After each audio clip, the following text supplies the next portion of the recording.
Hi అండి, అందరికీ నమస్తే. నేను మీ పావని. ఈరోజు చిన్న చిట్కా ఏంటి అని అంటే, నాలాంటి కాళ్ళు లేని వాళ్ళ కోసం అయితే ఒక యూజ్ అవుతుందన్నమాట ఈ వీడియో. ఏంటి అంటే, మనము కాలు అయితే తడుస్తూ ఉంటుంది కదా, మనం ఏం పని చేసుకున్నా అప్పుడప్పుడు కాలు అయితే కంపల్సరీ తడుస్తుంది. అట్లా తడవకుండా ఉండాలి అంటే మనం ఒక మందం కవర్ తీసుకొని ఫస్ట్ ఆ కవర్ అయితే కాలుకైతే ఎక్కించుకోవాలి. కాలుకి ఎక్కించుకున్న తర్వాత సాక్స్ వేసుకున్న తర్వాత షూ వేసుకోవడం వల్ల నానడానికైతే కొంచెం తక్కువ చాయిస్లు ఉంటాయన్నమాట. ఓకేనా, ఇలా చేసుకోవడం వల్ల కాలు అయితే ఎక్కువ నానది. ఓకేనా, ఈ వీడియో కనుక ప్లీజ్ అండి షేర్ చేయండి. నాలాంటి వాళ్ళు ఎవరైనా ఉండకూడదు, కాకపోతే చెప్పలేం కదా, వాళ్ళకు యూజ్ అవుతుందనే ఉద్దేశంతో అయితే షేర్ చేయమని చెప్తున్నాను. వీడియో చూసిన ప్రతి ఒక్కరు ప్లీజ్ ఒక లైక్ ఇచ్చుకోండి అబ్బా ప్లీజ్.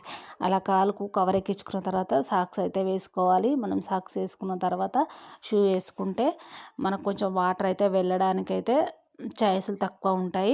ఓకేనా, ఇప్పుడు నేనైతే కవర్ వేసుకున్నాను, సాక్స్ ఎక్కించుకుంటున్నాను. నాకు లెఫ్ట్ హ్యాండ్ సపోర్ట్ చేయకపోవడం వల్ల నాకైతే ఇలా నా కాలు సెట్ చేసుకోవడానికైతే చాలా కష్టమవుతుంది ఫ్రెండ్స్. నాకు ఏడుపు వస్తుంది అప్పుడప్పుడైతే.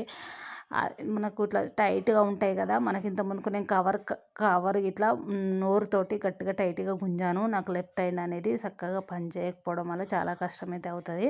అందుకనేసి అయితే నాకు ఏ పని చేసినా చాలా అంటే చాలా ఇబ్బంది అవుతుంది ఫ్రెండ్స్. ఓకేనా, సాక్స్ అయితే వేసుకున్నాం కదా, సాక్స్ వేసుకున్న తర్వాత షూ వేసుకోవాలి. ఇలా వేయడం వల్ల చాలా వరకు అయితే వాటర్ వెళ్ళే ఛాయిస్లు చాలా తక్కువ ఉంటాయి. ఓకేనా, వాటర్ పోవడానికి అయితే ఛాయిస్ అయితే చాలా తక్కువ ఉంటుంది కదా, అందుకనేసి అయితే మనం అలా చేసుకోవడం అయితే చాలా బెటర్ అండి. ఏం చేయలేము అంతకు మించి, మన లైఫ్లో అలాగా దేవుడు అలాగా రాస్తాడు తప్పితే అంతకు మించి ఇక మనము ఏదో ఆల్టర్నేట్ ఆలోచించుకోవాలి తప్పితే ఇంకేం చేయలేము. ఓకేనా, ఈ వీడియో కనుక మీకు నచ్చితే ప్లీజ్ లైక్, సబ్స్క్రైబ్ చేసి సపోర్ట్ ఇవ్వండి ప్లీజ్.